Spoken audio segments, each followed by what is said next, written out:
அனைவருக்கும் வணக்கம். எனோவா தமிழ் சமையலுக்கு உங்களை அன்புடன் வரவேற்றுக் கொண்டு நேயர்கள் அனைவருக்கும் இனிய கிறிஸ்து பிறப்பு விழா நல்வாழ்த்துக்களை தெரிவித்துக் கொள்கின்றேன். இந்த அலங்காரங்கள் அனைத்தும் லண்டனில் நாம் இருக்கும் கைவைக்கம் என்ற இடத்தில் உள்ள டவுன் பகுதியில் ஒரு சிலவற்றை உங்களுடன் இந்த நத்தார் பண்டிகை நாளில் பகிர்ந்து கொள்வதில் மகிழ்ச்சி அடைகின்றேன். மேலும் இந்த கொரோனா என்ற கொடிய நோயின் பிடியில் சுழலும் இந்த உலக மக்கள் நோயற்ற வாழ்வும் நிறைவில்லா மகிழ்ச்சியும் பெற்று நட்சத்திரங்கள் போல் உங்கள் வாழ்க்கை ஒளி வீச வேண்டும் என்று மனமாற வாழ்த்துகின்றேன். இன்று நான் உங்களுக்காக எமது ஊரில் கிறிஸ்து பிறப்பு நாளன்று செய்கின்ற ஒரு உணவான கொழுக்கட்டை செய்து காட்டப் போகின்றேன். வாங்கோ வீடியோக்குள்ளே போய் தேவையான பொருட்கள் என்ன என்பதையும் இதை எப்படி செய்யலாம் என்பதையும் பார்ப்போம். இந்த கொழுக்கட்டை செய்கிறதுக்கு தேவையான பொருட்களை பார்த்தோம்னு சொன்னால், இதில் அவித்த கோதுமை மா 500 கிராம் எடுத்து வச்சிருக்கிறேன். இதில் வறுத்த சிவப்பு அரிசிமா 250 கிராம். இதுக்கு பயறுக்களை கலக்கிறதுக்காக 2 தேங்காயை துருவி வச்சிருக்கிறேன். அடுத்தது இதில் 300 கிராம் பயரை 1.5 கப்பு தண்ணி விட்டு இதை நான் நல்லா ஸ்லோவான அடுப்பில் நெருப்பு நல்லா குறைய வச்சுட்டு மூடி அவிய வச்சு தண்ணி ஒன்றும் இல்லாமலுக்கு நல்லா அவிச்சு எடுத்து வச்சிருக்கிறேன். அடுத்தது இந்த மாவை சுடுதண்ணிக்க விடுறதுக்காக 2 மேசக்கரண்டி எண்ணெய் எடுத்து வச்சு, நான் இதில் சன்ஃப்ளவர் ஆயில் தான் எடுத்து வச்சுருக்கிறேன். நீங்கள் என்ன எண்ணெய் பாவிக்கிறீங்களோ அதை விடலாம். இந்த எண்ணெய் விடுறது இந்த மா குழைக்க காயாமல் இருக்கிறதுக்காகவும் மா நல்லா பதமாக வர்றதுக்காகவும் தான் இந்த எண்ணெய் விடுறது. அடுத்தது தேவையான அளவு உப்பு, மற்றது இதில் மிளகும் சின்ன சீரகம் சம அளவு எடுத்து வறுத்து பவுடராக்கி 1 தேக்கரண்டி எடுத்து வச்சுருக்கிறேன். இதில் ஏலக்காயை வறுத்து பவுடராக்கி 1 தேக்கரண்டி. இங்கே 500 கிராம் தூள் சர்க்கரை எடுத்து வச்சிருக்கிறேன். இவ்வளவுதான் இதுக்கு தேவையான பொருட்கள். மற்றது சுடு தண்ணி தேவை. இப்போ வாங்க இதை எப்படி செய்கிறதுன்னு பார்ப்போம். இப்போ அடுப்பில் ஒரு சட்டியை வச்சு நான் இன்றைக்கு இந்த தேங்காய் பூவையும் சர்க்கரையையும் அடுப்பில் வச்சு பிரட்டி எடுத்து போட்டு தான் பயரை போட்டு அடுப்பில் வச்சே பிரட்டி போட்டு தான் இந்த உள்ளுடனுக்கு ரெடி பண்ண போகிறேன்.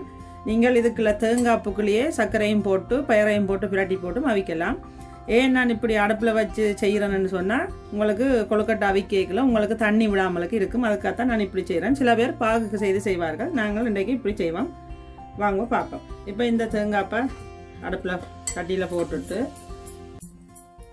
இதுக்குள்ளேயே இந்த எடுத்து வச்சிருக்கிற சர்க்கரையும் போட்டு நான் அடுப்பை போட்டு இதை கலந்து விட போகிறேன். ஏன்னா நான் இதுக்குள்ள தண்ணி எதுவுமே விட இல்லை. அந்த தேங்காய்ப்பில் இருக்கிற தண்ணியில் தான் இந்த சர்க்கரை பாகு மாதிரி ரெடி ஆகும். நல்லா தண்ணி ஒன்றும் இல்லாமல் வந்த அப்புறம் நான் பயரை போட போகிறேன். இப்போ இதில் இந்த எடுத்து வச்சிருக்கிற ஏலக்காய் பவுடர், மிளகு சீரக பவுடர் இது எல்லாத்தையும் போட்டு நல்லா ஒருக்கா கலந்து விடுறேன். இப்போ பார்த்தீங்கன்னா இந்த சர்க்கரை எல்லாம் பாகா கரைஞ்சி வந்து தண்ணித்தன்மையும் இல்லாமல் போயிட்டுது.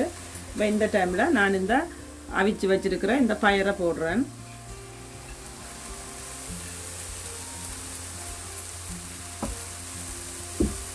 இப்போ பயரையும் இதோட சேர்த்து நல்லா கலந்து விடுவோம். இப்போ பார்த்தீங்கன்னா இது ரெடி ஆகிட்டு தண்ணித்தன்மை ஒன்றும் இல்லாமல் வந்துட்டுது. நீங்கள் அந்த பயறு நான் இப்படி இந்த பயறு இங்கே கடையெல்லாம் இங்கே வெளிநாடுகளெல்லாம் இருக்குது. வறுத்த பயறு பேக்கெட்டில் இருக்குது. இதைத்தான் நான் அவிய விட்டேன்னா, நான் அவிய விடைக்க உங்களை சொல்ல மறந்துட்டேன். நான் ஒரு காத்தேக்கரண்டியை விட கொஞ்சமாக உப்பு கொஞ்சம் போட்டு தான் அவிய விட்டேன்னா, அப்போ அதால் நீங்கள் இதுக்குள்ளே உப்பு ஒன்றும் போட தேவையில்லை. மாவுக்குள்ளே போட்டால் தானே. இப்போ இது ரெடி ஆகிட்டுது. நான் இப்போ இதை இறக்கி ஆற வைக்க போகிறேன். நல்லா ஆறின அப்புறம் தான் நீங்கள் செய்ய தொடங்கணும். நாங்கள் இந்த கொழுக்கட்டைக்கு மாவை குழைக்க போகிறோம். இப்போ இந்த அவித்த கோதுமை மாவுக்கெல்லாம் இந்த வறுத்த சிவப்பு அரிசி மாவை போட்டு நல்லா ஒருக்கா கலந்து விடுறேன். இப்போ இதில் பார்த்தீங்கன்னு சொன்னால் நல்ல கொதி தண்ணி இதில் இருக்குது, சுடு தண்ணி.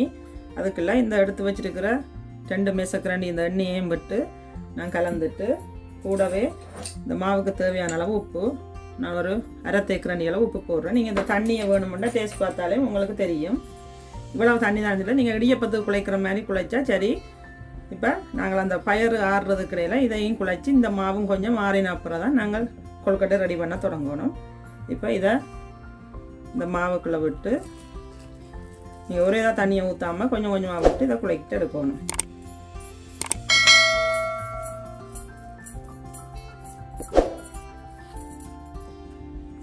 பார்த்தீங்கன்னா இந்த மாவை குழைச்சி எடுத்துட்டேன். நான் இந்த கப்பில் சரியாக 1 லிட்டர் கப்பில் சுடு தண்ணி எடுத்தேன். அந்த சுடுதண்ணியும் விட்டு திரும்ப ஒரு அரை கப்பு, நாங்கள் நார்மலாக மெசர்மெண்ட் அளக்கிற அரை கப்பால் கொஞ்சம் சுடுதண்ணி விட்டோன்னா நீங்கள் உங்களோட அரிசி மாவுகளை பொறுத்து நிறைய தண்ணி தேவைப்படும். சில மாவுக்கு பார்த்தீங்கன்னா இப்படி இந்த பதத்துக்கு நீங்கள் இடியப்பம் குழைக்கிற பதத்துக்கு தான் குழைச்சி எடுத்து வச்சுருக்கிறேன். இப்போ இந்த மாவு வந்து கொஞ்சம் மாறணும். ஆறின அப்புறம் தான் நாங்கள் பிடிக்க தொடங்கணும். அதே நேரம் மாவு வந்து காயாமலுக்கும் இருக்கணும். அப்போ நான் லேசாக கொஞ்சம் எண்ணெய் எடுத்து இந்த மாவுக்கு மேலால் நான் லேசாக இப்படி பூசி போட்டு இந்த கிச்சன் டவலால் நான் இதை மூடி விட போகிறேன். அதே நேரம் இதில் நாங்கள் இந்த பயறு ரெடி பண்ணி வச்சுருக்கிறதும் ஆறணும். ஆறின அப்புறம் நான் கொழுக்கட்டை பிடிக்கிறது அப்படின்னு காட்டுறேன். இப்போ பார்த்தீங்கன்னா நாங்கள் ரெடி பண்ணி வச்சது மாவும் இந்த உள்ளுடனும் ரெடி ஆகிட்டுது, ஆறிட்டுது நல்லா. இப்போ நாங்கள் இந்த கொழுக்கட்டையை பிடிக்க தொடங்க போகிறோம். இதை வந்து இந்த டவலை வந்து நான் லேசாக நினச்சி போட்டு ஈர டவலால் தான் மூடி இருக்கிறேன். இப்போ நான் கையில் கொஞ்சமாக எண்ணெய் எடுத்து பூசிட்டு இந்த மாவில் இருந்து ஒரு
இந்த உள்ளுடனே வைக்கணும். நிறைய வச்சிங்கன்னு சொன்னால் உங்களுக்கு திரும்ப அவிக்கேக்க வடிச்சிடும். அப்போ இப்படி மெல்லமாக மூடிட்டு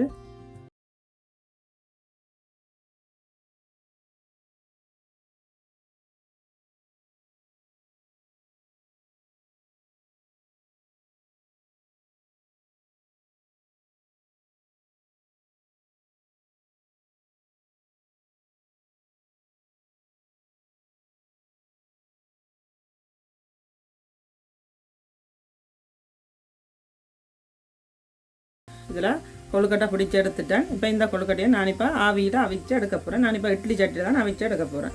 பார்த்தீங்கன்னா நான் இதில் இட்லி சட்டியை அடுப்பில் வச்சுருக்கிறேன். இதில் ஒரு துணியும் போட்டு வச்சுருக்கிறேன். என்னென்னா ஒட்டாமல் இருக்கணும்னாரு. இப்போ இந்த இதுக்குள்ள நான் கொழுக்கட்டையை அடுக்கி இதை ஆவியில் அவிய விட போகிறேன். துணியில் வைக்கிறது என்னென்னா அப்போ தான் உங்களுக்கு ஒட்டாமக்கு வரும்.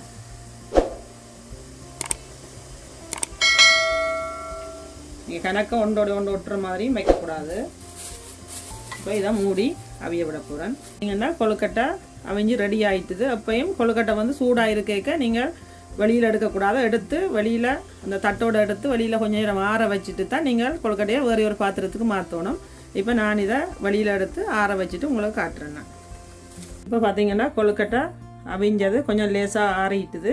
இப்போ நீங்கள் எப்போயும் ஞாபகத்தில் வச்சுக்கணும், எவ்வளோ நேரம் இந்த கொழுக்கட்டை அவிக்கணும்னு சொன்னால் நீங்கள் இந்த கொழுக்கட்டையை வச்சுட்டு எத்தனை கொழுக்கட்டை அவிய வச்சிங்களோ அத்தனை கொழுக்கட்டையை நீங்கள் திரும்ப பிடிச்சு அந்த பிடிக்கிற அளவு நேரம் உங்களுக்கு காணும் அவிக்கிறதுக்கு. இது இந்த கொழுக்கட்டை ரெடி ஆகிட்ட நீங்கள் பிடிச்சிட்டீங்கன்னு சொன்னால் இங்கே இது உங்களுக்கு அவிஞ்சிடும்.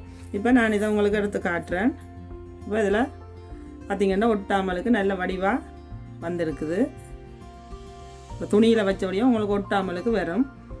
இதே மாதிரியே எல்லா கொழுக்கட்டையும் நான் அவிச்சு முடிச்சுட்டு காட்டுறேன். நான் உங்களுக்காக இன்று செய்த இந்த கொழுக்கட்டை சூப்பராக ரெடி ஆகிட்டுது. இதை நீங்களும் உங்களோட வீடுகளில் செய்து சாப்பிட்டு பாருங்க. எப்படி இருக்குன்னு சொல்லி மறக்காமல் கமெண்ட்ஸ் பண்ணுங்க, லைக் பண்ணுங்க, உங்களோட ஃப்ரெண்ட்ஸாக கூட ஷேர் பண்ணுங்க. இது வந்து நீங்கள் இலகுவாக செய்யக்கூடிய மாதிரி புது பழக்கமான ஆக்களை நீங்கள் இலகுவாக செய்யலாம். இது உடைந்து போகாமலுக்கு காய்ந்து போகாமலுக்கு எப்பவும் நல்ல பஞ்சு மாதிரி இருக்கும். நான் உங்களுக்கு கொண்டு உடைச்சி பிச்சு காட்டுறேன். பார்த்தீங்கன்னு சொன்னால் இப்படி மிகவும் அழகாகவும் சுவையாகவும் இருக்கும். இது நீங்களும் இதை உங்களோட வீடுகளில் செய்து சாப்பிட்டு பார்த்து எப்படி இருக்குன்னு சொல்லி எனக்கு கமெண்ட்ஸில் எழுதி போடுங்க. மீண்டும் உங்கள் அனைவருக்கும் இனிய நத்தார் வாழ்த்துக்களை தெரிவித்துக்கொண்டு இன்னும் ஒரு புதிய சமையலுடன் உங்களை சந்திக்கும் வரை நான்